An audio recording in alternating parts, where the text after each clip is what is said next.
फिर नीरज से OT. Thank you Amit भाई। नमस्कार दोस्तों, मेरा नाम नीरज है। मैं एक शराबी हूँ।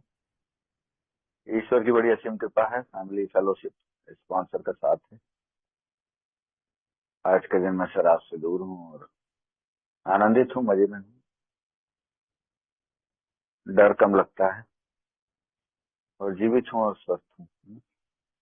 ये दोनों तीनों जो बातें जो मैंने आपको भी कही, ये कोई रटी रटाई बातें नहीं है मेरे लिए कि कोई तोता रटंत करके मैंने बोल दिया।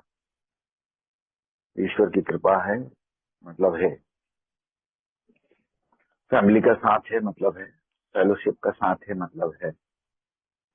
स्पॉन्सर का साथ है, मतलब है। सब चीजें हैं मेरे पास। सब कुछ मेरे लिए ये आभारी। और ये सब मुझे ऐसे नहीं मिल गया है। और ये शब्द भी ऐसे ही नहीं आए हैं, ग्रेटिट्यूड वाले वर्ड्स हैं, ये ऐसे ही नहीं आए हैं। वो जो आखिरी की लाइन थी ना मेरी, जीवित भी हूँ और स्वस्थ भी, ये बहुत बड़ी लाइन है मेरे लिए। और मैं समझता हूँ कि लगभग जो शराबी हैं, जो अपने आप को शराबी मानते हैं और जिनका अल्कोहलिक्स अनोनिमस में रुकने का भी इरादा है, वो समझ रहे हैं मेरी बात को कि मैं जीवित हूँ और स्वस्थ हूँ तो क्या मतलब है। और मैं स्टेपिंग स्टोन ऑनलाइन ग्रुप का यार बहुत बहुत आभारी हूँ। और जब से ग्रुप खुला तब से ही आता रहता हूँ। कभी जल्दी आता हूँ, कभी लेट आता हूँ, अकॉर्डिंग टू माई ड्यूटी। और हमेशा अच्छा ही लगता है मुझे। मैं ऑनलाइन प्रोग्राम भी ऑनलाइन ही लिया है मैंने। और अभी तक ऑनलाइन मीटिंग्स करता हूँ, फिजिकल मीटिंग्स भी की है मैंने कई। जब भी मौका मिलता है, इंदौर, रतलाम, भोपाल, बॉम्बे, जब भी मुझे मिला है मौका, मैं फिजिकल मीटिंग्स भी जाता हूँ। और स्पॉन्सर से भी लगातार टच में रहता हूँ। अब देखिए, समस्या मेरे साथ कहाँ से शुरू हो रही है, मेरा समाधान कहाँ आ रहा है। और साथ ही साथ जो मेरा टॉपिक है वो इसी से रिलेटेड है कि अल्कोहलिक्स अनोनिमस ने मेरा जीवन कैसे चेंज कर दिया, कैसे बदल दिया। हाउ ये चेंज माई लाइफ। देखिए दोस्त, ये प्रोग्राम ही पूरा चेंज का है ना। ये तो इंटायर साइकिक चेंज का प्रोग्राम है, पूर्ण मानसिक बदलाव इसका है। ये कोई जनरल कोचिंग क्लासेस या कुछ और जैसा हम सोचें दूसरे क्रैश कोर्सेस, ऐसा कुछ नहीं है ये। अच्छा, ये मैं इसलिए बोल रहा हूँ, ये अभी मैंने हाल ही में 3 तारीख को, 3 नवंबर को 6 माह ईश्वर की कृपा से और आप भाइयों के कारण और ये मीटिंग्स के कारण मैंने पूरे किए हैं program, 1 day at a time का। ये बात मुझे हमेशा ध्यान रखना पड़ती है। तो ये चेंज की जो बात की जा रही है, तो उससे पहले क्यों चेंज होना है, कहाँ पूर्ण मानसिक बदलाव है और ये ने मेरा जीवन कैसे बदला है। तो इसके लिए थोड़ा सा मेरे को लिटरेचर का सहारा लेना पड़ता है। तो जैसे मैंने कहा कि मैं जीवित हूँ और स्वस्थ हूँ, बहुत बड़ी लाइन है। देखिए भाई, जीवित तो अभी आज की तारीख में जानवर भी घूम रहे हैं ना, जो आसपास में देखता हूँ तो वो जीवित। और इंसान भी घूम रहे हैं, स्वस्थ भी दिखते हैं। लेकिन मेरे साथ समस्या जो स्वस्थता की है ना, वो मेरी मेंटल हेल्थ की है, मेरे मानसिक स्वास्थ्य की है। वो है कि नहीं है। और ये जानकारी मुझे है कि मेरा मानसिक स्वास्थ्य ठीक है या नहीं है, और मेरे को क्या हो गया था या क्या किस प्रकार की बीमारी से पीड़ित चल रहा हूँ, तो ये भी मुझे पकड़ना बहुत जरूरी है। और ये एल्कोहलिक्स अनोनिमस में मेरी एक दिन की शेयरिंग नहीं है, ये मेरा लगातार ये मैं बने रहने से 6 वर्ष का ये निचोड़ में कुछ मेरे व्यक्तिगत अनुभव से दे रहा हूँ। काफी ओल्ड टाइमर्स से मैं संपर्क में भी रहा हूँ और आज भी रहता हूँ। एक ही गतिविधियों में भी कहीं ना कहीं मेरा योगदान बनाने का प्रयास करता हूँ, बिकॉज आई एम रिस्पॉन्सिबल। देखिए, मेरे को इसकी जानकारी प्राप्त होती है कि मैं एक मानसिक रोग से पीड़ित चल रहा हूँ, मानसिक रोगी हूँ मैं। ये जानकारी मुझे लिटरेचर में ही मिलती है। और शुरू में आप लोग कहते हैं 90 डेज 90 मीटिंग करिए, तो उससे मुझे एक आउटलाइन मिल जाता है मीटिंग्स में आने से। मीटिंग में आने से मुझे ये पता चल जाता है कि एक कोई शराबीपन नाम का रोग है, जिसको इंग्लिश में अल्कोहलिज्म बोलते हैं। मैं इससे पीड़ित हूँ और ये मेरे शरीर को लगा है, ये मेरी सोच को लगा है, और मेरे को कोई ठीक नहीं कर सकता है, मेरे को यही लोग ठीक करेंगे, अल्कोहलिक्स अनोनिमस वाले। ऐसी जानकारी मुझे मोटे तौर पर मिल जाती है, लेकिन खाली इससे कुछ होता नहीं है। मीटिंग को मैं नाश्ता बोलता हूँ।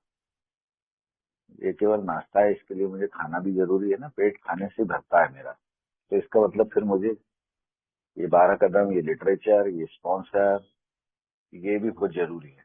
और जैसा कि अभी शिखर नाम बता रहे थे ना पूरे स्टेप्स के बारे में, वो everything is most important for me and necessary for me.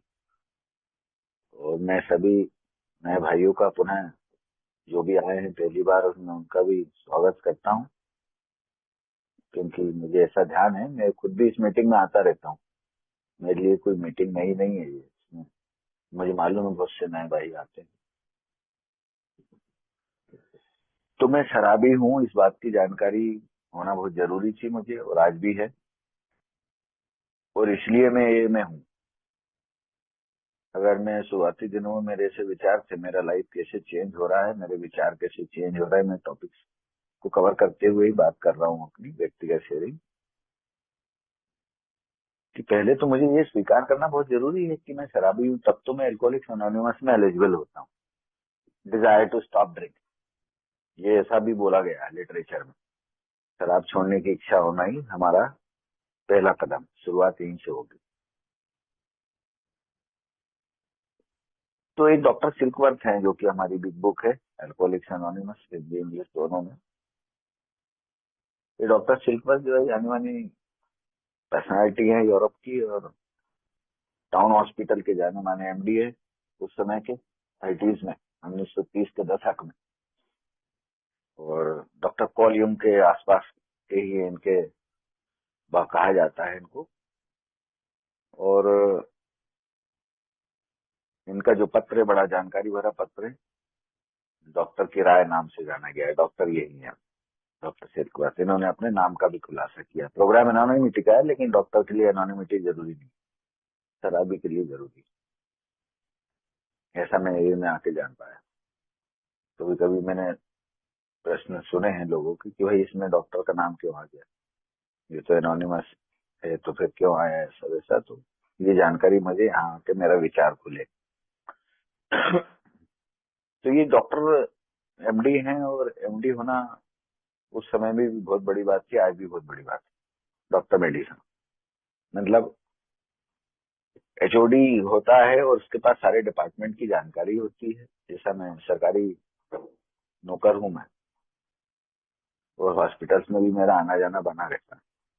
सारे ऑथराइजेशन इनके पास होते हैं, एमडी के पास। लेकिन ये एमडी जरा बहुत अलग किस्म के हैं। इनको बोल सकते हैं कि ये शराबियों और नशेड़ियों के लिए बड़े सेंसिटिव हैं, और स्पेशली अल्कोहलिज्म नाम की जो बीमारी है, शराबीपन, इस पर इनका स्पेशलाइजेशन है। अच्छा देखिए, मैं ए में आने के पहले करीब 10-12 बार तो आईसीयू में एडमिट हूँ, और बाकी अस्पतालें मुझे याद नहीं। और महंगे से महंगा इलाज इंदौर जैसे शहर में मेरा हुआ है।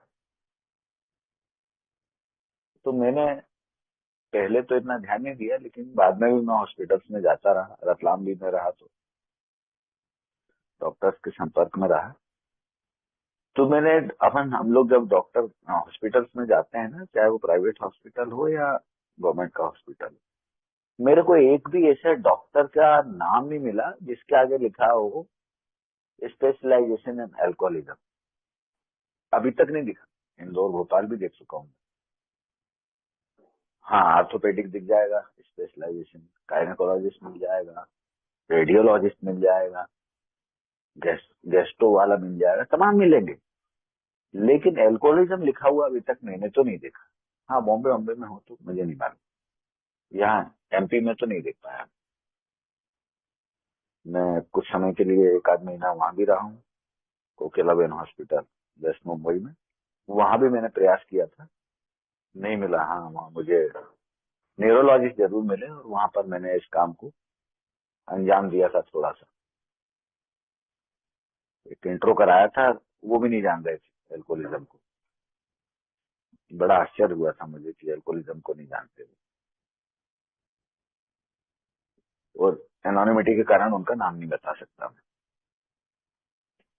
और जो कोई अगर शक वक कर रहा हो तो मुझसे पर्सनल तो बात करेगा तो मैं बता भी दूंगा कि ये डॉक्टर है, इनको नहीं मालूम, जबकि एशिया के जाने माने डॉक्टर है। तो देखिए, डॉक्टर सिलकवर्थ का स्पेशलाइजेशन है, और जैसा कि मुझे जानकारी ए में आते हुए प्राप्त हुई है कि ये हर मरीज का डेटा एनालिसिस रखते थे अपने पास। और जो भी भर्ती होता था तो उसकी हिस्ट्री हुआ करती थी, और वो हिस्ट्री में ये लिखते थे क्यों पीता है या किन कारणों से, और क्या शरीर में क्या समस्या हो गई है इसको। तो ऐसा ही इन्होंने करीब 40,000 से ऊपर शराबियों और नशोरियों का इलाज किया है, एडिक्ट का भी, एल्कोहलिक एंड एडिक्ट बोथ।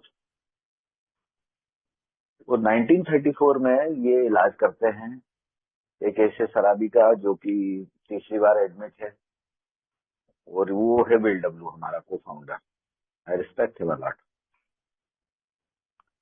तो उसका इलाज करते हुए डॉक्टर खुद कहते हैं कि यार ये मेरे को तो उम्मीद नहीं थी ये ठीक होगा, कोई भी उम्मीद नहीं है, होपलेस कंडीशन है। लेकिन वही जो रोगी है वही मुझे बता देता है, और वो बताता क्या है एक्चुअली, वो अपने आध्यात्मिक अनुभव की बात बता देता है खड़े होकर। बेड रिडन कंडीशन में होता है बिल डब्ल्यू, और वो खुद ही बोलता है कि मुझे अचानक ऐसा लगा है कि मेरे कमरे में कोई तेज रोशनी का प्रकाश तो यहाँ उपस्थित था अभी, और उसकी उपस्थिति के पश्चात से मैं अपने आप को बहुत अच्छा महसूस कर रहा हूँ, स्वस्थ महसूस कर रहा हूँ। बोले अगर मैं यही बातें अन्य लोगों को भी बताऊं, ये जो हॉस्पिटल्स में है, तो ये भी ठीक हो सकते हैं, ऐसी वो धारणा प्रस्तुत करता है। और डॉक्टर उसकी बात को जो है शुरुआत में थोड़ा सा संदेह की दृष्टि से देखते हैं, सस्पिशियस रहते हैं। लेकिन डॉक्टर सिलकवर्थ बड़े ओपन माइंड हैं, और क्योंकि उनके पास काफी अनुभव भी है, तो वो समझ जाते हैं कि इसको कुछ ना कुछ आध्यात्मिक अनुभव अभी हुआ है। तो वो मान जाते हैं, और वो कह देते हैं कि हाँ तुम इस काम को कर सकते हो, तुम पहले से तो बेहतर हो, होल्ड इट, ऐसा कहा है, बताते हैं लोग। जो भी हुआ है तुम्हें इसे पकड़ के रखिएगा। और वो प्रक्रिया हमारे को फाउंडर वहाँ पे जो बिल डब्ल्यू है शुरुआत कर देते हैं हॉस्पिटल से, और 3 वर्षों तक वो इस कार्य को करते हैं। इस दौरान उनकी इस जर्नी में डॉक्टर बॉब आते हैं, एबी टीचर ऑलरेडी उनके पास बहुत पहले पहुंच चुके होते हैं, और ऐसे कई हैं, बिल नाम के एक और हैं, वो भी आते हैं। तमाम एक लिस्ट है पूरी, मैं पढ़ना नहीं चाहता उसको। तो वो 3 साल की रिकवरी हो जाती है उन लोगों की शराब से, वो एक एक दिन के हिसाब से मुक्त हो जाते हैं। और यहाँ पर ये बड़ा अच्छा कॉन्सेप्ट वो पकड़ पाते हैं कि एक शराबी जब दूसरे शराबी से बात करता है तो उस क्षण उस वक्त वो शराब नहीं पी पाता है, और यही इनके लिए सबसे बड़ा चमत्कार था। और यही इलाज की प्रक्रिया का उन्होंने सबसे बड़ा वो पाया, बेस बनाया। और उन्होंने फिर ऑक्सफोर्ड ग्रुप की मदद ली जो उस वक्त चला करता था, और वहां से 4 एब्सोल्यूट्स उन्होंने स्पेशली बाइबल के लिए, believe God, clean your house, make amends and help others, और उस पर से हम लोग को 12 कदमों का कार्यक्रम ये एलाबोरेट करके मिला है। और इसलिए उन्होंने यह कैसे असर करता हो इट वर्क्स में बताया कि भाई रिकवरी के लिए सुझाए गए हमारे ये कदम निम्नलिखित, जो कि अभी हमारे विपिन भाई ने पढ़। ये एक आउटलाइन थी मेरे लिए, लेकिन एक्चुअल हो क्या रहा है मेरे को, वो मेरे को जानना बहुत जरूरी है। मैं क्यों शराबी हूँ, मेरा पड़ोसी क्यों पी रहा है, मेरे दोस्त यार क्यों पी रहे हैं, वो मजा कर रहे हैं, मेरे कॉलेज के दोस्त आज भी पीते हैं, मेरे कई सीनियर ऑफिसर्स पीते हैं, है ना, बुलाते भी हैं, ब्रांड के नाम बोलते हैं ये ला दो, तो मैं क्यों नहीं पी पा रहा हूँ। तो मेरे लिए डॉक्टर सिल्कवर्थ ने बहुत अच्छी बात कही है कि तुम एक शराबी हो, तो शराबी की जो डेफिनेशन वो देते हैं कि एक पुराना शराबी जो लंबे समय तक जिसको शराब पीने का अनुभव प्राप्त है, वो अपने खुद के अनुभव से ये मेरी बात को समझ सकता है कि अब वो अपनी शराब को ना तो किसी भी रूप में नियंत्रित कर सकता है और ना ही उसको सुरक्षित ढंग से पी सकता है। कैनॉट क्विट, कैनॉट कंट्रोल, ऐसा ना तो छोड़ पाता है और ना ही नियंत्रित कर पाता है।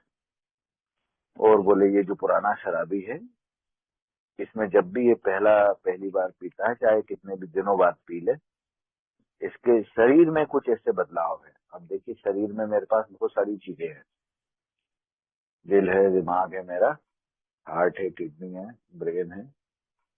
तो अब ये बदलाव किधर हुआ है, ब्रेन में हो गया, डीएनए में हो गया, किधर हुआ, I don't know. I am not doctor, मैं कोई डॉक्टर नहीं, लेकिन मैं मेरे अनुभव से ये बोल सकता हूँ कि हाँ, जब भी ए में आने से पहले मैं हजारों बार रिलैप्स हूँ, लेकिन उस परमपिता परमात्मा हायर पावर की बड़ी कृपा है, ए में जब से आया तब से लेके आज तक पीने की कोई विचार नहीं आया। पहली मीटिंग से, ए की पहली मीटिंग से ही एक रिहब सेंटर में रहा, उसी को मैं पहली मीटिंग मानता हूँ। और उसी सेंटर से मैंने इंदौर में फिजिकल मीटिंग्स भी करी।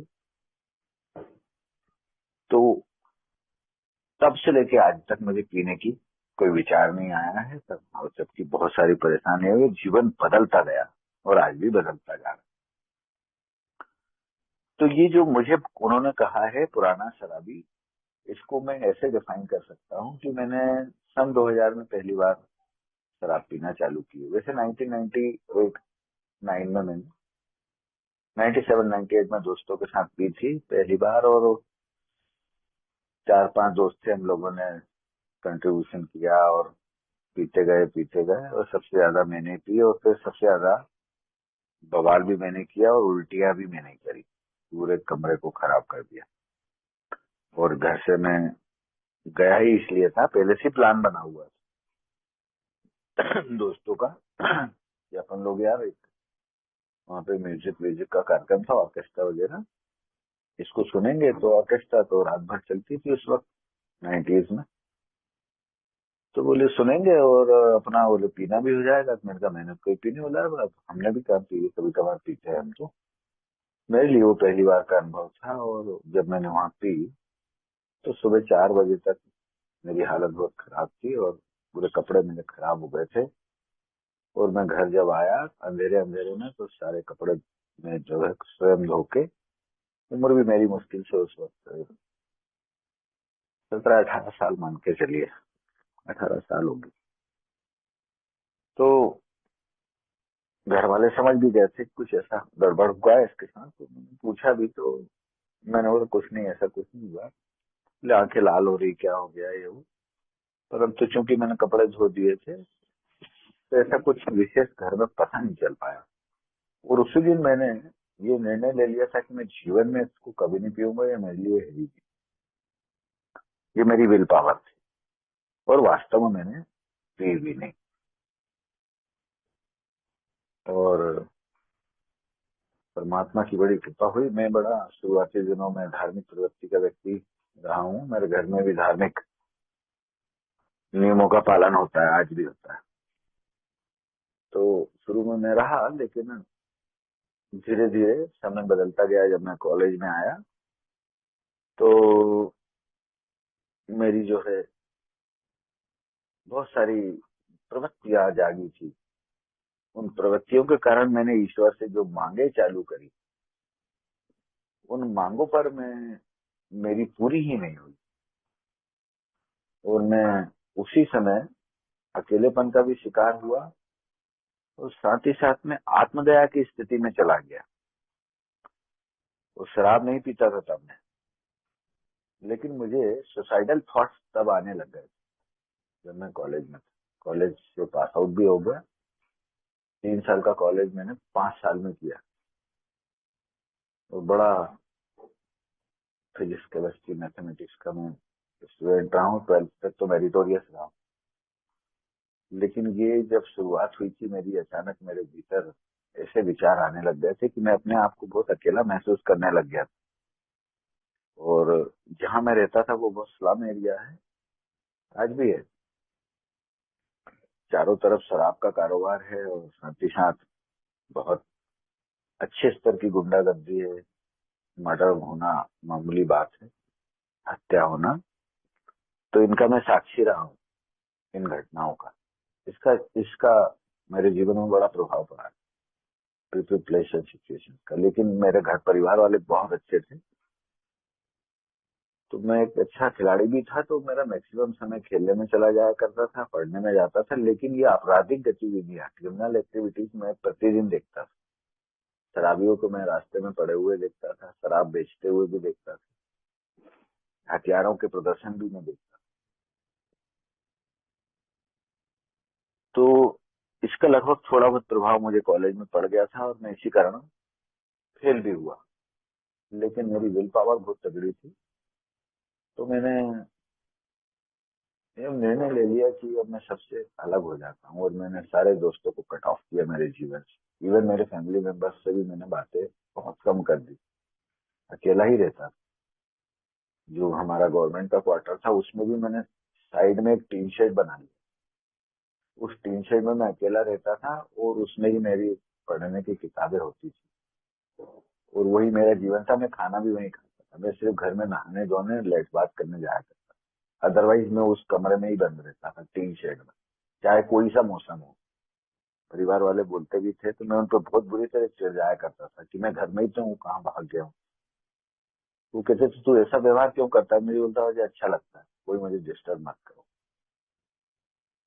तो इसको बोल सकते हैं, और मैं अपने अनुभव से बोल सकता हूँ कि ये है अकेलापन। सब कुछ होते हुए भी माँ है, पिताजी हैं, भाई हैं, घर में खाने को भी है, पढ़ने को भी है, साधन भी थे। उस वक्त साइकिल थी घर में, साधन भी थे आने जाने के। लेकिन फिर भी मैं अपने आप को अकेला ही महसूस करता था। और सबसे बड़ी बात, एक सुपीरियरिटी कॉम्प्लेक्स बहुत था मुझे, कि मैं इस पूरी मोहल्ले गली में सबसे ज्यादा इंटेलिजेंट हूँ और सुपीरियर, ऐसा विचार रहता था। और टेबल टेनिस का बहुत अच्छा प्लेयर रहा, और जूनियर में मेरी नेशनल में 6 नंबर रैंकिंग रही। साथ ही साथ पढ़ाई में भी बहुत अच्छा रहा। लेकिन जो मैंने बताया, ये पीपल प्लेस और सिचुएशन का बहुत प्रभाव पड़ता है हमारे ऊपर, तो मेरे ऊपर पड़ा। तो इसी कारण मैं, बहुत सारे एंगल मेरी लाइफ में आए। लव एंगल भी आया, और दुश्मनी के भी आए, तमाम बिजनेस एंगल भी आया। मैं बिजनेस बिजनेस के में उतर गया। इस इसलिए मैं एमआर बन गया 2 साल के लिए। सोचिए आप, मेरे सारे दोस्त उस वक्त बिजनेस कर रहे थे, तो फार्मास्यूटिकल लाइन में चला गया। भोपाल रहा मैं 1.5-2 साल।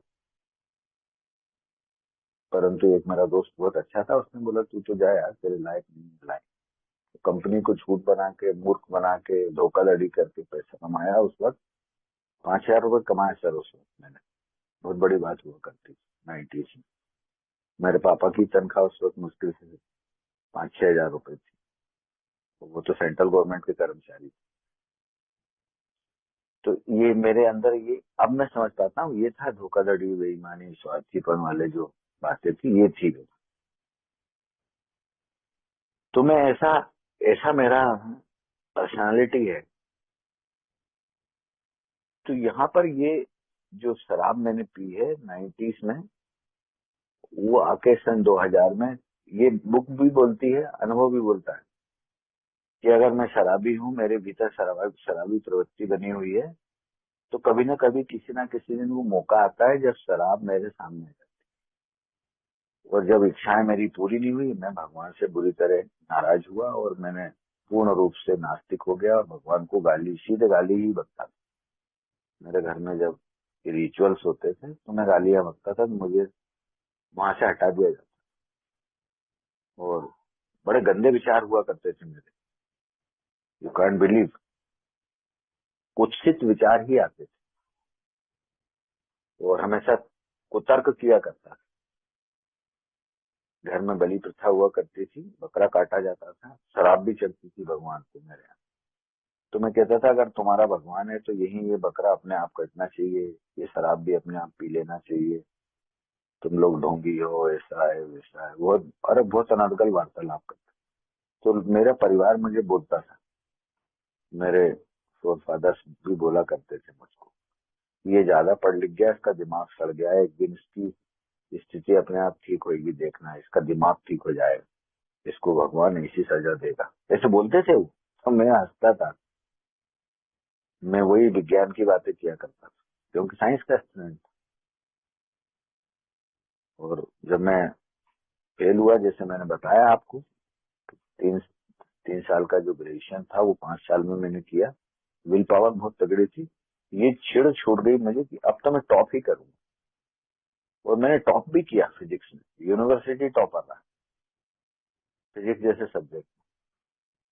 एक फिर वो नशा चढ़ा मुझे, घमंड देखिए, सारे दोस्त बोलने लग गए, अरे वाह यार, मानना पड़ेगा।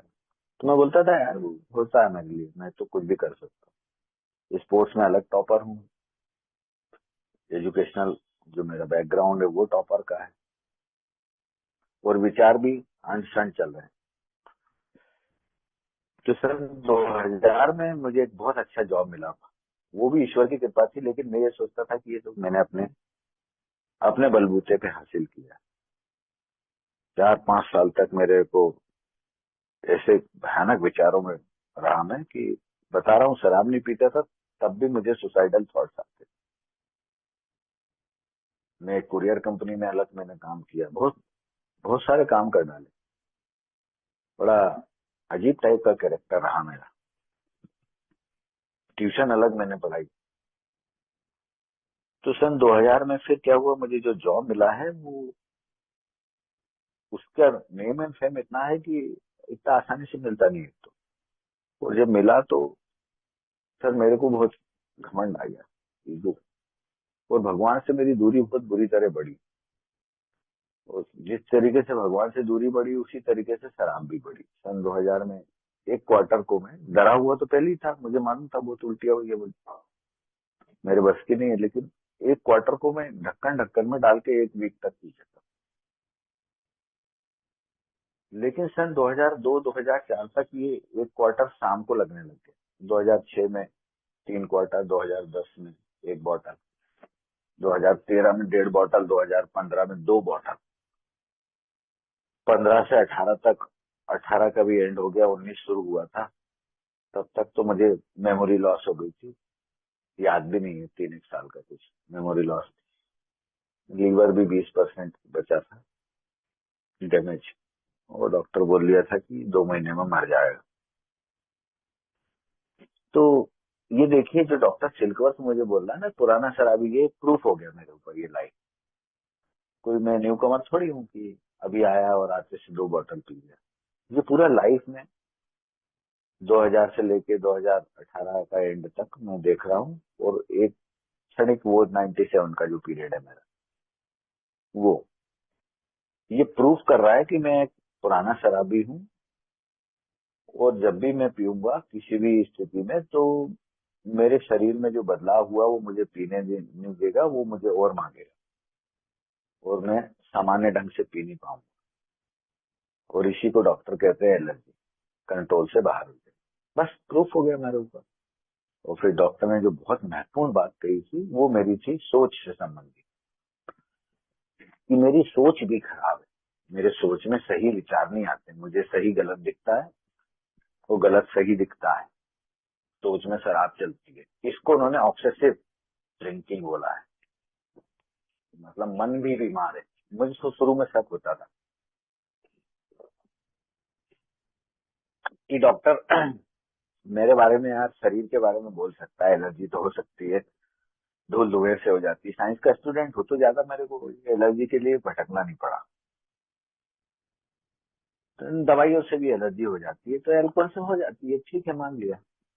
पर ये सोच वो कहाँ से, डॉक्टर कैसे जानता है मैं क्या सोच रहा हूँ? तो हरामी सोच है ना भयंकर। मैं ये सोच रहा कि इसको थोड़ी मालूम कि मैं कैसा हूँ। लेकिन जब आप लोग के अनुभव सुने, और आप लोगों ने बताया कि जब आपको बहुत खुश होते हो तो शराब पीने की याद आती है, उनका यस, वो दुखी रहते हो तब भी आती है, यस, अकेले में भी आती है। वो 20 क्वेश्चन वाले जो है ना, वो पूरे है उसमें से। मैं सब में पास हूँ सर। 20 आउट ऑफ 20 मान लो, जेल भी चला गया ना, क्योंकि सेंटर गया मतलब इट मीन जेल। मैं मेरे मुंह से बोल रहा हूँ, अदरवाइज मत लेना कोई भाई। पुलिस वाली जेल नहीं गया मैं, कोर्ट वाली, लेकिन सेंटर गया इट मीन्स ऑलरेडी जेल। तो वो 20 आउट ऑफ 20 में हूँ, मेरिट में पास। तो मेरी सोच की बातें भी वो 20 क्वेश्चन से भी क्लियर हो गई, और मैं खुद भी कह रहा हूँ। मैं तो अकेला फोकट बैठा रहता था 2013-14 में, तो सोचता था यार यार की हो यार। और स्थिति ऐसी निर्मित होती गई। 2015 की मुझे याद है, डॉक्टर ने बोला शुगर पे भी हो गई आपको, हाई बीपी भी है, तो घूमना उमना चालू कर दो, शराब बंद कर दो, ये और वो। कितनी पीते हो? उनका सर 1 क्वार्टर ही पीता हूँ। देखो, झूठ बोला मैं। और यही बुक में भी लिखा है कि हमने अपने वेल विशर्स को भी कभी सच्चाई नहीं बताई, इतने बेईमान होते हैं शराबी। सही लिखा है सर मेरे लिए। पत्नी और रिश्तेदारों की तो बहुत दूर की बात है, हमने अपने डॉक्टर्स को भी यही जानकारी नहीं दी कभी। बिल्कुल सही लिखा मेरे लिए। लाइफ कैसे बदलने वाली है देखते जाइए आप। अब ये भाई साहब, जब डॉक्टर ने भी बोल दिया, तो मैंने थोड़ा बहुत प्रयास किया रोकने का अपने आप को, लेकिन रोक नहीं पाया। थोड़े दिन डर के मारे रुका रहता था, लेकिन फिर जो पीता था तो वापस से 1 हफ्ते में 2 बॉटल। फिर तो याद भी नहीं, 15 से 18 के बीच में बहुत चीजें मेरे को याद नहीं। मैं जब भी हॉस्पिटल गया हूँ कंधे पे गया हूँ, या व्हील स्ट्रेचर पे लेके गए मुझे। वीडियोज है मेरे, तो फोटोज भी मेरी वाइफ ने उसको की है। लव मैरिज किया सर मैं। तो वो बड़ी ओपन माइंड है, और इंदौर की पढ़ी लिखी है, और बस तो सब उसको सब रास्ते मालूम। कई बार मुझे लास्ट की तरह पटक के लाई गाड़ी में। कितना उसने सफर किया मेरे लिए, बहुत बहुत परेशान रही। तो सर मेरे को जो है स्थिति ऐसी निर्मित हुई कि तो कहीं से मेरी वाइफ को वैसे ही मिल गया, क्योंकि इलाज तो मेरे चल ही रहे थे। 18 लाख से ऊपर, सॉरी पैसा बोल दिया मैंने, लाखों में खर्च हो गया। और ये जो लोकल इलाज होते हैं वो भी हो गए, और जो झाड़ फूक होती है, ताबीज वाबीज, वो सब हो गया। अब जब मौत ही आ गई करीब, तो वाइफ ने फिर सिर पे कफन बांधा, और उसने मदद की पुकार करी। ईश्वर ने उसे सद्बुद्धि दी। तो कहीं से एक मेंबर था, उस मेंबर का एक दोस्त पुलिस में था, और वो पुलिस वाला मेरा बैचमेट था। He was also inspector. उसने बोला कि भाभी जी, एक एल्कोहलिक्स एनोनिमस करके संस्था है, उसमें लेके जाए इसको तो ये ठीक हो सकता। तो मेरी वाइफ बोली कि भैया इसको तो 2014-15 में एक पेपर में मैंने पढ़ा था, तभी बोला था इसमें काउंसलिंग कराने चलते हैं, तो मेरे को बहुत गालियां बची थी। बोले इसके लिए तो आप ही बात करो। बोले वो कहते हैं कि मुझसे बड़ा काउंसलर कोई नहीं, मैं खुद सब जानता हूँ, मैं दुनिया की समस्या बैठ के निपटाता हूँ, तू मेरी काउंसलिंग कराएगी। बोले ऐसे वर्ड सेंस बहुत इगोइस्टिक है, ऐसा बोलती थी मेरी वाइफ। बहुत सेल्फ सेंटर्ड पहले ही बोलती थी वो। ये तो यहाँ के समझ में आया मुझे कि इगोइस्टिक क्या है, सेल्फ सेंटर्ड क्या है। तो वो जो मैसेज मिला, फिर डॉक्टर से कंसल्ट किया गया। डॉक्टर ने बोला अभी तो इसको एडमिट कर रहे हो यार, इसकी हालत ऐसी नहीं है, इसको ए में कहाँ लेके जा पाएंगे। दिमाग, जो जो डॉक्टर सिल्कवर्थ बोल रहा है वैसी ना, जब तक शराबी हैंगओवर में है, मतलब उसका दिमाग धुंधला है, ऐसा बुक में लिखा है, तब तक उसको जो उपचार की प्रक्रिया दी जा रही है उसका कोई खास असर नहीं होने वाला है। मतलब मैं हैंगओवर में रहूंगा तो मुझे समझ में नहीं आएगा कि ये क्या बताने वाले हैं। ये बताने वाले हैं पूर्ण मानसिक बदलाव की बातें, आध्यात्मिक बातें, वो मेरे को समझ आएगी नहीं। तो 3-4 महीने सर मैं अंदर रहा। वहां पे मुझे एक मैसेज बहुत अच्छे तरीके से समझ में आया। बीमारी तो थोड़ी बहुत समझ में आएगी, लेकिन फिर भी एक लर्किंग नोशन था मेरे भीतर, गुप्त धारणा, कि यहाँ से निकलने के बाद मैं, उज्जैन में बहुत एक अच्छा धार्मिक स्थल है, वहां पे भगवान को ही शराब पिलाई जाती। मैं मानो वहां पियेंगे यार तो पता भी चलेगा, और भगवान को, तो वो भगवान हमारे यहाँ घर में पूजा भी जाता है, कोई दिक्कत नहीं रहेगी। लेकिन थे लॉर्ड यार वो, प्रतिदिन प्रार्थनाएं होती थी, प्रतिदिन ये 12 कदम पढ़े जाते थे जो विपिन भाई ने पढ़े। ये हाउ इट वर्क्स पढ़ा जाता था, ये कैसे असर करता है। इस इसको पढ़ते थे तो मैं रोज सुनता रहता था। तो मैंने बोला यार, कब कहाँ कैसे मेरे भीतर बदलाव आना चालू हुए। और एक दिन मैंने ये किताब उठा ली वहां पे, ये किताब पढ़ी हुई थी मेरे बिस्तर पे, और मैंने बिल स्टोरी उठाई। बिल की स्टोरी पढ़ते पढ़ते मेरे को बड़ा अच्छा लगा। फिर भी दिमाग मेरा मनाता रहा कि यार ये क्रिश्चियनिटी है यार, ये धर्म बदलवा देंगे, ये सब लफड़े का काम है। अभी पहले तो पैसे कमा रहा है मुझसे, अब ये धर्म और बदलवा देंगे यार। बहुत बड़ी उसमें पड़ गया मैं। फिर वहां पे वायलेंट हुआ और तमाम धमकियां दी मैंने। वो मुझे भगाने को राजी हो गया, भगा दिया जाए, लेकिन रिक्वेस्ट करी मेरे घर वालों ने, दोस्तों ने किया, अरे सर रखिए इसको, अभी थोड़ा पागल टाइप का तो है ही है। तो मुझे रोक लिया गया फिर से वहां पे, और ये प्रोग्राम वहां पे पर डे चलता था। और वहां पे वीकली जो है मीटिंग, फिजिकल मीटिंग भी लेके जाते थे। मैं जाता था तो बाहर आके जो मैं देखा तो वो अलग थे बिल्कुल। मेरा माइंड ओपन हुआ, चेंज होने लग गया। अब लाइफ देखी कि नहीं यार, ये अंदर जो हो रहा है ना, ये थोड़ा सा भले ही मेरे को गड़बड़ दिख रहा है, पर बाहर तो ये बहुत बढ़िया घूम रहे हैं ये। और ये बोल रहे हैं शराबी, लेकिन अपने आप शराब नहीं पी रहे हैं, लेकिन बोलते शराबी। यहाँ से मेरा माइंड ओपन हुआ ना। आप लोग कहते हैं ना कि ये ओपन माइंड रहने का प्रोग्राम है। जब तक हमने अपने पुराने विचारों को नहीं बदला, हमें कोई सफलता नहीं मिली। ये बिल्कुल सही लाइन है मेरे लिए।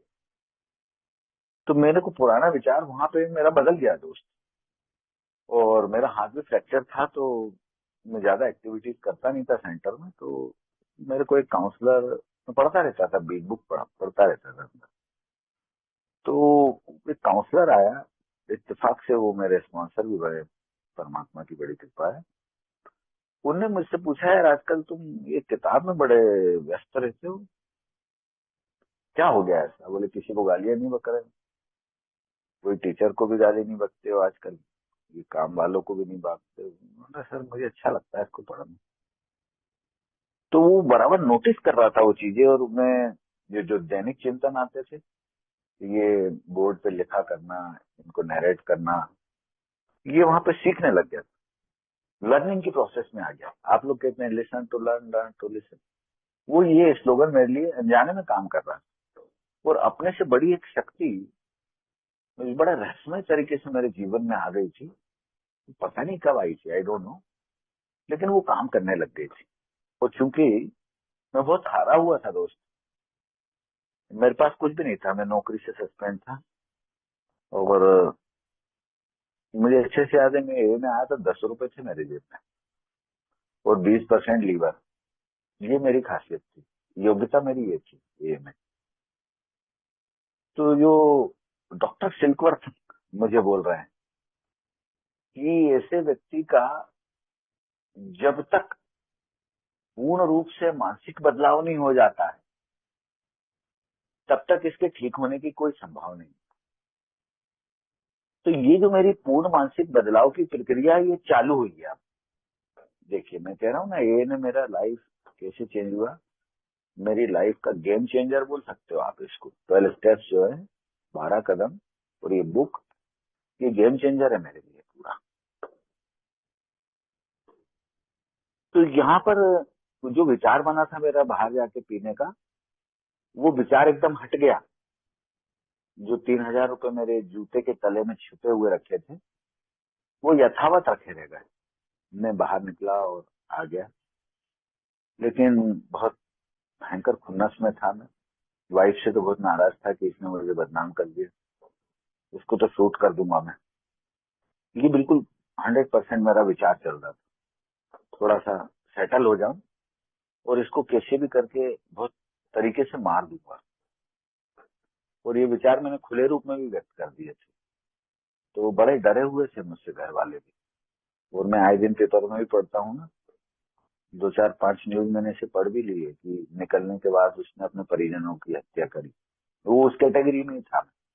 परमात्मा ने बचा लिया मुझे भी, परिवार को भी। तो यार, यहाँ पे ये पूर्ण मानसिक बदलाव की बात कर रहे हैं मेरे से, और यही मेरे जीवन में होना बहुत आवश्यक था। और ये मैं जो बातें अपनी व्यक्तिगत शेयरिंग से बोल रहा हूँ, ये स्टेप 1 की बातें और मेरी बीमारी से रिलेटेड बातें।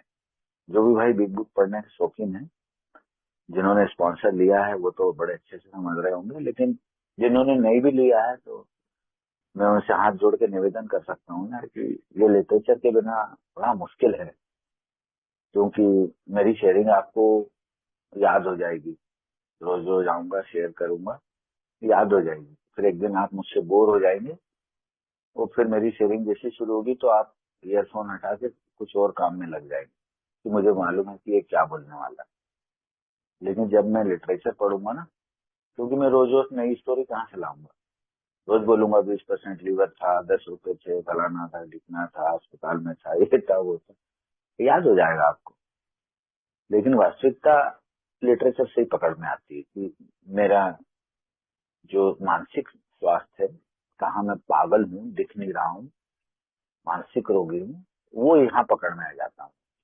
तो डॉक्टर सिल्कवर्थ मुझे बोल रहे हैं कि जैसे मेरे क्वेश्चन थे, कि वास्तव में यही क्वेश्चन भी थे मेरे। मुझसे पूछा जाता था कि यार तुम क्यों पीते हो? डॉक्टर पूछता था, वाइफ पूछती थी, दोस्त पूछते थे, मेरे ऑफिसर्स पूछते थे। बोलता अरे सर मजा नहीं आता, लोग मेरे को समझ नहीं रहे, तो अभी क्या बैलेंस नहीं है लाइफ में, अभी थोड़ा रियलिटी पता करूंगा, ये वो, थोड़ी तो पीता हूँ सर। अरे यही बातें तो सिल्कवर्थ ने लिखी है। तो उनका ये सिल्कवर्थ का भी यही कहना है कि यार कुछ बातें कुछ शराबी के लिए ठीक हो सकती, पर reality is that your body sick. आपका शरीर बीमार है, body sick, as well as mind. वो भी, शरीर भी बीमार है, मन भी बीमार है। और बोले जब तक आप इसको नहीं समझोगे, तो आपके पास कितना ही नॉलेज है वो सब अधूरा। इसलिए आप एल्कोहलिक हो, आप शराबी हो। प्रूफ, प्रूफ हो गया मेरे ऊपर। ये बातें जो मोटी बातें थी वो प्रूफ हो गई। लेकिन उनका ये कहना कि समाधान, सोल्यूशन किधर है इसका, वो कहते इसका पूर्ण मानसिक बदलाव। पूर्ण मानसिक बदलाव के लिए उस वक्त भी 1939 में उन्होंने कहा, जब ये लेटर लिखा था, कि ये जो फेलोशिप कर रही है, ये अगर करें इनका पालन, 12 कदमों का कार्यक्रम का पालन करें, तो ही निराकरण होगा। क्योंकि मेरे पास जो अत्याधुनिक साधन है हॉस्पिटल्स के, वो सब इन पे फेल हो गए। मतलब डिलीरियम जैसा इलाज वो दिया कर रहे हैं उस वक्त, मॉरल साइकोलॉजी वो दे रहे हैं, फिर भी ठीक नहीं हो रहा है। रोलैंड जैसे भी ठीक हो रहे हैं, रोलैंड एच की आपने स्टोरी कई लोगों ने सुनी होगी, वो ठीक नहीं हुआ है। कई ऐसे कई थे, इवन BW भी डिलीरियम लग गया लास्ट, तब भी ठीक नहीं हो रहा है। मॉरल साइकोलॉजी भी दे दी, कुछ नहीं हुआ। इसलिए डॉक्टर सिल्कवर्थ ने कहा, अच्छा ऐसा कोई डॉक्टर मिलेगा भी नहीं। मैं उनका बड़ा आभारी हूँ डॉक्टर सिल्कवर्थ का। हाथ जोड़ के उनकी आत्मा के लिए मैं बड़ी प्रार्थना करता हूँ कि ऐसा संत डॉक्टर बड़ी मुश्किल से मिलता है यार, जो अपनी दुकानदारी बिठा लिया। वो खुद ही बोल दिया कि मेरे इलाज से पहले, आज की तारीख में कोई डॉक्टर नहीं बोल सकता कि मैं तुमको ठीक नहीं कर सकता। वो पैसे पैसे ऐठेगा खूब, और जब पूरा चूस लेगा मेरे जैसे शराबी को, तब कहेगा अरे यार तुम तो, कभी पता होगा तो बोलेगा कि ये मीटिंग्स में जाओ, नहीं तो बोलेगा भी नहीं। मेरे साथ के कई मर गए बेचारे, 25-26, भगवान उनकी आत्मा को शांति दे। कुछ तो पागल भी हो गए, कुछ पागल ही घूम रहे हैं। एक दो के वीडियो आए यार, मैं बताना भी नहीं चाहता, बहुत भयानक हाल है। उसकी फैमिली ने मुझे वीडियो दिया ना। तो यार यहाँ पर वो जो डॉक्टर सिल्कवर्थ की बातें हैं, वो मेरे ऊपर 100% बैठती है। यही मेरा स्टेप 1 है, जो स्टेप 1 बोलता है गेम चेंजिंग है पूरा, लाइफ चेंजिंग, मतलब गेम चेंजिंग पूरा। जो मैं मेरा शो चला रहा हूँ ना अभी तक, जीवन का मैंने सब कट शॉर्ट करके स्टोरीज बताई है, वो देखिए, सेल्फ विल में चल रहा हूँ मैं। तो मेरा शो पूरी तरह फेल हो गया, यहाँ पे आके दिख गया, यही दिख गया कायदे से तो मुझे। तो इनका ये कहना था कि यार ये जो शराबी हैं, ये स्वयं पर तो विश्वास करते ही करते हैं, इनकी फेलोशिप पर विश्वास करते करते हैं, लेकिन ये अपने से बड़ी शक्ति पर विश्वास करते हैं जो इनको मौत के मुंह से बाहर ले आती है। अब देखिए ये लाइन भी मेरे को फिट, सब चेंज होता जा रहा है, विचार भी बदलते जा रहा है, जीवन बदलता जा रहा है। अच्छा, इस दौरान देखिए मेरी रिकवरी बढ़ती जा रही है। ये जो मैं बातें कह रहा हूँ ये लगभग 1-1.5 साल के आसपास की हो गई है। मेरा कोई स्पॉन्सर भी मिल चुका है, इस दौरान मेरा स्टेप वर्क भी चल रहा है, तो मैं मौत के मुंह से तो बाहर आया हूँ। जो डॉक्टर ही बोल रहा है कि ये मर जाएगा 2 महीने में, ऐसे ही पीता रहा तो बस अब मत लाना इसको यहाँ पे इलाज के लिए, पी ले तो वो गया बहुत। वो पैसे भी नहीं थे, गहने वहने सब गिरवी भी रखा गए थे, सस्पेंड ही थे, तो कुछ तो रास्ता भी नहीं था, कोरोना अलग चल रहा, कोई 1 रुपए नहीं दे रहा था, घर से बाहर नहीं निकल, सब्जियां नहीं मिलती थी। एक समय तो ऐसा था कि मेरे बच्चों की फीस के पैसे नहीं थे और टिफिन में ले जाने के लिए पापड़ या टमाटर काट के वाइफ देती। इतनी भयानक स्थिति मेरी हुई, आर्थिक रूप से बुरी तरह टूटा, मानसिक रूप से टूटा, शारीरिक रूप से टूट गया, मेरे सामाजिक रिश्ते समाप्त हो गए, मेरे नंबर ब्लॉक कर दिए सर लोगों ने, क्योंकि मालूम था मैं जिसको फोन करूंगा ना ये पैसे मांगेगा, और पैसे मांगेगा नहीं तो शराब बुलाएगा, तो लोगों ने मुझे ब्लॉक कर दिया। ये मेरा जीवन अस्त व्यस्त हो गया, बात खत्म। I am powerless over alcohol and my life become clear हो गया। ये हो गया सर, मेरा यहीं से सरेंडर शुरू हो गया, यहाँ से अब मेरे जीवन में बदलाव चालू हो गया। तो यही सर 100% का कदम बोलते हैं आप लोग, कि ये 100% का कदम है, इसी को मैं पूरा कर सकता हूँ। तो सर मैं इसलिए हमेशा इसको रोज याद रखता हूँ। मैं प्रेयर एंड मेडिटेशन में भी बैठता हूँ ना, तो मुझे सेंटर ही दिख जाता है, कभी कभी मेरी मेमोरी में सेंटर आ जाता है, सेंटर के वो दोस्त, सेंटर के वो काउंसलर, वो प्रार्थनाएं, वो मीटिंग्स, वो प्लेग्राउंड, वो वॉलीबॉल खेलना, वो दिखने लग जाता है सर, वो स्टेप 1 मेरा होते ही रहता है। इसलिए उस परमात्मा का बड़ा आभारी हूँ कि मुझे भूलने नहीं देता वो कि मैं शराबी हूँ। वो जब जब ये मीटिंग्स में आता हूँ तो और रोज थप्पा लगते आता है, one more, one day at A time, one more, फिर से शराबी, फिर से शराबी। तो सर यहाँ पे होता क्या है मेरे साथ, जो मैंने आपको बताया ना, ये बड़े इजीली बता गया हूँ मैं। रोटी खाने के लाले पड़ गए थे घर में, नौकरी जाने वाली थी, स्थिति ये भी निर्मित हो गई थी कि अब क्या होगा, प्रॉपर्टी बिकने का नाम नहीं ले रही थी, और मेरे मन में ये विचार चलता था कि मैं प्रॉपर्टी बेच के लीवर ट्रांसप्लांट करूं, परंतु शराब क्लियर हो गई फिर से बात। यही है सबसे बड़ी समस्या मेरी, मेरे मन में, मेरे जैसे शराबी के मन में ये भ्रम रहता है कि कभी ना कभी मैं इसका मजा लूंगा, आनंद लूंगा और कंट्रोल भी चलते रहेगी। देखिए अब लीवर चेंज कराने की बात भी मैं कर रहा हूँ, डॉक्टर से पूछ लिया था ना मैंने, लीवर जब डॉक्टर ने बताया था डैमेज, वो दिखा था स्क्रीन पे मुझे, क्योंकि बड़ा अच्छा पेशेंट था मैं वहां पे, 1 लाख रुपए के आसपास फीस बनती थी मेरी 15 दिन की बात, तो मेरे को बड़ी अच्छी फैसिलिटी देते थे, वो तो स्क्रीन पे दिखाया था। तो मैंने जब लीवर देखा था मेरा तो ऐसा लगता था गोभी है, जबकि लीवर बहुत सिंपल वाला जो दिखाया उसने नॉर्मल लीवर, तो वो तो दिखेंगे, उनका ये लीवर है कि, अरे बोले ये सड़ गया है, सिरोसिस बोलते हैं इसको, फाइनल स्टेज है आपका ये, अब नहीं बच पाओगे, पी जाओगे, मौत हो जाएगी, फट जाएगा ये। अरे घबरा गया था मैं, उसी वक्त पूछ बैठा था क्या करना, ट्रांसप्लांट कराना पड़ेगा।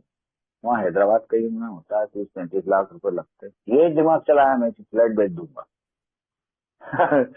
यही है मेरा भ्रम, यही है बीमारी, यही बुक में भी लिखा है कि बेड रिडन कंडीशन में पड़े हुए भी शराबी को विश्वास नहीं होता है, वो यही सोचता है, मुंगेरी लाल के सपने मनाता है, डे ड्रीम, कि कभी ना कभी तो थोड़ी बहुत पीऊंगा और मजा भी लूंगा, आनंद भी लूंगा। लेकिन परमात्मा की बड़ी असीम कृपा रही, एक मेरे को फेलो मेंबर मिल गया है, उसने मुझे बोला यार तू एक स्पॉन्सर ले, और बोले यार इस पे काम कर, और मैंने यार फिर दिमाग चल गया मेरा कि ऐसा तो नहीं ये पैसे मांगेगा, क्योंकि स्पॉन्सर वर्ड ही ऐसा है, मैं स्पॉन्सर वही समझता था फिल्म इंडस्ट्री वाला। जी समय हो रहा है नीरज भाई, 5 मिनट और दे दीजिए आप। Right right. तो वो स्पॉन्सर लिया और मैंने जो स्टेप वर्किंग शुरू की, और तब से लेके आज तक स्टेप वर्किंग में ही लगा हूँ। वो जो फॉर्मल कदम होते हैं वो हो चुके हैं मेरे, लेकिन मैं मानता हूँ कि अभी मैं बहुत अधूरा हूँ, मुझे कुछ नहीं मालूम। सोब्राइटी के दौरान ही मैंने इन कदमों पे थोड़ा सा ढीला पड़ा था, तो सोब्राइटी के दौरान ही मैं 3 साल पहले सस्पेंड हुआ। देखिए, शराब पीता था तब तो हुआ ही हुआ, सोबर रहा तब भी हुआ। कारण, इस ए से दूरी बनाई मैंने, मात्र 1 महीने ही दूरी बनी थी। और यही अनिरुद्ध भाई ने मुझे फोन किया था, और उन्होंने मुझे बोला था कि यार नीरज भाई एक स्पीकर शेयरिंग करना है। तो मैंने इनको टाल दिया था, मैंने कहा यार अभी मेरे पास बहुत समय नहीं है, काम बहुत है, ये वो है। इनका फिर 8-10 दिन बाद फिर फोन आया, नीरज भाई यार कोई स्पीकर नहीं मिल रहा यार, आप प्रयास करो यार। तो मैंने कहा अरे बिल्कुल हो जाएगा काम। क्यों, क्या हुआ, काम नहीं है आज? मैंने कहा नहीं, मैं तो सस्पेंड हो गया हूँ। देखिए, ये देता है परमात्मा, चमत्कार भी देता है, दंड भी देता है, मेरे कर्मों से मिलता है। और उस दौरान मैं बुक पास में रखता था, लेकिन बुक कभी पढ़ता नहीं था। ए मीटिंग्स खोल भी लेता था, तो 1-2 मिनट से ज्यादा रुकना नहीं था, भाग जाता था। एक महीने 1.5 महीने में मेरे को ऐसा रिजल्ट आया, अरे सर एक तो ऐसा कांड हुआ कि मैं खुद जेल चला जाता। ये बोलते हैं ना आप लोग, सही और गलत के बीच में फैसले नहीं ले पाता हूँ, वही हो गया मेरे साथ। ये इसी दौरान हुआ है। स्पॉन्सर से कोई बातचीत नहीं, मीटिंग नहीं, कोई लिटरेचर नहीं, प्रार्थना भी याद है अधूरे मन से। उससे भी सोचता था अभी काम करूंगा यार, काम काम में लगा हुआ, क्योंकि मुझे नेम एंड फेम बहुत मिल रहा था काम, तो मेरी तारीफें हो रही थी, पेपर में नाम आने चालू हो गए थे, मीडिया में छाने लग गया था मैं। जो पहले हुआ करता था मेरे साथ, वो फिर से होने लग गया। लेकिन थैंक गॉड यार, वो फिर से मैं आया स्पॉन्सर के टच में, फिर उन्होंने मुझे समझाया स्टेप 3 के बारे में, कि तुम स्टेप 3 पे फिर से काम करो। फिर मैंने उस पर काम किया, और तब से लेकर अभी तक मैं काम ही कर रहा हूँ। इस दौरान मेरी वाइफ और मेरे साले का जो है यार किडनी ट्रांसप्लांट हुआ, वाइफ ने किडनी डोनेट की। उस दौरान मुंबई में मैं रहा 1 महीना, वहां भी फेलोशिप में रहा, और ऑपरेशन बड़ा सक्सेसफुल रहा। तो कट शॉर्ट करके बता रहा हूँ, अमित भाई ने मुझे बोल दिया समय नहीं। ये जो शक्तियां है ना, जो जिसकी बात की जा रही है ना, बड़ा रहस्यमय तरीके से काम करती है। मैंने बोल दिया था यार, जब मेरे को इस औरत ने बचा लिया, तो मैं इसकी कोई भी चीज का अब इनकार कैसे करूं। इसने निर्णय लिया दे दे क्या किडनी, मैंने कहा हाँ दे सकते हैं, कोई दिक्कत नहीं। मैंने ज्यादा वो नहीं किया, वो मैं वहाँ प्रेयर मेडिटेशन में लगा रहता था। डॉक्टर ने बोल भी दिया था 15-20 दिन तक आपको मिलने का चांस नहीं। तब वो अद, अद, उसमें है, बेहोशी की हालत में दोनों पेशेंट, बाहर से आप देख सकते हो, बस बात कर नहीं पाओगे। तो मैं ए मीटिंग्स बॉम्बे में किया करता था जाके, वो 1 महीना मैंने वहां पे ऐसे गुजारा। और दोनों आज मुझसे ज्यादा स्वस्थ है, देख के भी नहीं लगता कि ऐसा कुछ हुआ है। और मेरा साला कोई जो है एडिक्ट या अल्कोहलिक नहीं है, हाई बीपी पेशेंट था, इसलिए किडनी डैमेज हुई।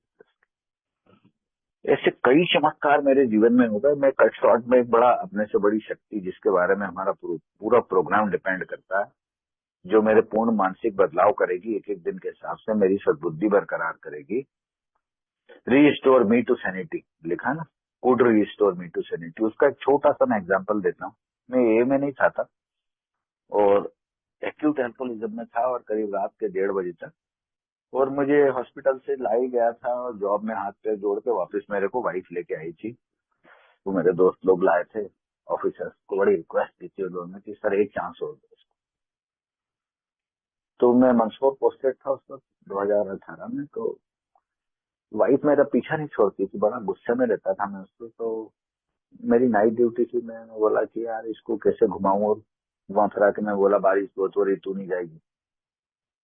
और उसकी थोड़ी तबीयत भी खराब थी, बस वो थोड़ा ढीला पड़ी, और इस दौरान मैं अपनी कार लेके भाग गया। और सर ड्यूटी तो रात के 12 बजे से थी, लेकिन मैं 11 बजे ही पहुंच गया। वो 11 से लेके 12 बजे तक मैं शराब पीता रहा बैठ के। वो ड्यूटी सब रवाना हो गई, लेकिन मैं नहीं रवाना हुआ, मैं हुआ 1 बजे। और पी मैंने। जो शराब ठेकेदार था वो मुझसे बहुत डरा करता था, जॉब ही ऐसा था मेरा। तो उसने मेरे लिए एक रूम में खोल रखा कि आपको तो जब इच्छा हो तब आके पी लिया करना है। हमें परेशान मत करिए आप। तो वो रात के करीब 1:30 बज रहा था और मैंने वहां पे फिर पिया। वो सर हाईवे पे आया जैसे मैं कार लेके, तो फिर मुझे याद ही नहीं। मुझे इतना मालूम है एक सिगरेट जलाई थी। वो जब होश आया तो मेरे को लोग डंडे से मार के कार से नीचे गिरा दिए और कह रहे थे अभी जिंदा है। वो सर जब कार देखी थी मैंने सुबह, तो वो एक हाई टेंशन लाइन से चिपकी हुई थी 11 kV से, और उसमें खुलने के कोई चांस नहीं थे। जिस डोर पे मैं था वो ड्राइवर डोर पे मैं ही चला रहा था, वो डोर ही उससे चिपका हुआ था। वो बारिश हो रही थी। इतना बड़ा मिरेकल मेरी लाइफ में मैं कह नहीं सकता। वो खेत वाले मजदूर, जिस होटल में मैं रुका था, उस होटल का मालिक जो मुझे निकाल के लाए थे, वो कह रहे थे सर हमने यहाँ पे जानवरों को मरते हुए देखा है जितनी हाई टेंशन लाइन के नीचे। बोले और बारिश में तो मर ही जाते हैं, निकलने में ही बोले परेशानी। बोले आप कैसे जिंदा बच गए, जरूर आपके परिवार की, वो आपकी वाइफ की बहुत बड़ी कृपा है। बोले वो प्रार्थना करती रहती है, बोले हम देखते हैं। ये था यार सबसे बड़ा एक आध्यात्मिक अनुभव भी मैं आप कहूँ उसको, और उस परमात्मा का सबसे बड़ा चमत्कार जिसने यार मुझे जिंदा रखा। इसलिए मैं इस चीज को कभी भूलता ही नहीं कि मैं आज जो जीवित हूँ और स्वस्थ हूँ ना, ये इस पूरे 12 कदमों के कार्यक्रम के कारण हूँ। अगर मैं उस शक्ति के बारे में आज भी थोड़ा सा टेकन फॉर ग्रांटेड ले लूँ ना, तो मेरे को तो 1 महीने में ये रिजल्ट आ गया था। पता नहीं और किसके साथ क्या हो जाए यार। मैं तो कुछ कहने, आई एम नॉट, भविष्यवक्ता नहीं हूँ मैं शराबी हूँ। तो अभी तो मैंने शुरुआती करी थी, समय का बड़ा अभाव है क्योंकि मैं शराबी हूँ। और जब तक मैं ये नहीं बता पाऊँ, आइडेंटिफाई नहीं कर पाऊँ खुद को कि मैं क्यों आया हुआ हूँ, मेरी लाइफ कैसे चेंज हो रही है, तो राइट नाउ अब मुझे कोई बीमारी नहीं है सिवाय शराबीपन को। ना ही मुझे शुगर है, ना ही मुझे हाई बीपी है। वो बड़ा स्वस्थ हूँ और मस्त हूँ। और इसी जॉब को जिसमें मैं 2-4 बार सस्पेंड हो गया और जाने वाला था, जेल भी जाने वाला था, ऐसा कुछ भी नहीं है। वो बच्चे भी बड़े सुकून से हैं यार। 2 वक्त की रोटी परमात्मा दे रहा है, वो शांति से जीवन चल रहा है। और कहीं ना कहीं नए भाइयों के साथ में आज भी जुड़ा हुआ हूँ।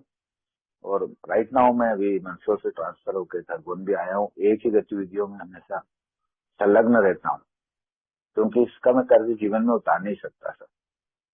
एल्कोहलिक्स एनोनिमस का कर्ज मैं कभी जीवन में नहीं उतार सकता हूँ। तो यहाँ भी खरगोन में भी फिजिकल मीटिंग अभी शुरू की, तो 1-1.5 महीना हो गया उस मीटिंग को भी चालू हुए। और ऐसा ही कुछ मैंने मंदसौर में किया, ऐसे ही कुछ रतलाम में किया, आप भाइयों की मदद से। अकेले मैंने कुछ नहीं किया, सबने मिलके किया। फेलोशिप में किया, इंदौर फेलोशिप में, रतलाम फेलोशिप में ग्रो कर गई सर। कहाँ हम 1-2 शराबी थे, आज 60 से ऊपर शराबी रतलाम में, 8-10 मंदसौर में, 15 एक यहाँ हो गए खरगोन में। तो सर ये उसकी कृपा है। मैं अगर काम कर रहा हूँ ना, तो वो मुझे दिखा रहा है उसके चमत्कार। और मैंने कोई एहसान भी नहीं किया है सर। मैं खुद बीमार हूँ, मैं जानता हूँ। और बिल डब्ल्यू भी लिखते हैं 15 या 17 नंबर पेज पे है बिग बुक में, कि जब मेरे साथ जो है ऐसी परिस्थितियां आएंगी, गंभीर परिस्थितियां, भावनात्मक इम्बैलेंस की बात कर रहे हैं वो, इमोशनल इम्बैलेंस की। और उस वक्त मैं ऐसे परिस्थितियों में अगर गुजरता हूँ ना, तब मेरे पास कोई आंसर नहीं होगा अगर मैंने किसी शराबी के साथ काम नहीं किया तो। क्योंकि उस वक्त मेरे को निश्चित रूप से शराब पीने की याद आएगी और मैं पीऊंगा तो मरूंगा। ऐसे ही लिखा हमने तो, ये पिएगा और मर जाएगा, ऐसा लिखा है। हालांकि डॉक्टर बॉब ने तो बहुत इजीली लिखा है पीछे, लेकिन यार मुझे बिल की स्टोरी बहुत अच्छी लगती है, जो मेरे से लगभग मैच कर जाती है। 60-70% मैच कर जाती है, 60। तो इसलिए मैं बिल्कुल भी उसमें नहीं रहता, हवा हवाई में लफासी करता नहीं हूँ, शांत रहता हूँ। और जो भी नया भाई मिला उसके साथ जी जान से भिड़ जाता। इसलिए परमात्मा की बड़ी कृपा बनी हुई है, आप भाइयों पे भी बनी रहे। आपने मुझे बड़ी शांतचित्ता से सुना है। मेरी शेयरिंग फिर भी बहुत छूट गई है, लेकिन कोई बात नहीं, जितना मुझे मिला उसी का आभार। आप लोग का बहुत बहुत धन्यवाद जिन्होंने बड़ी शांतचित्ता से मुझे सुना है। Thank you very much.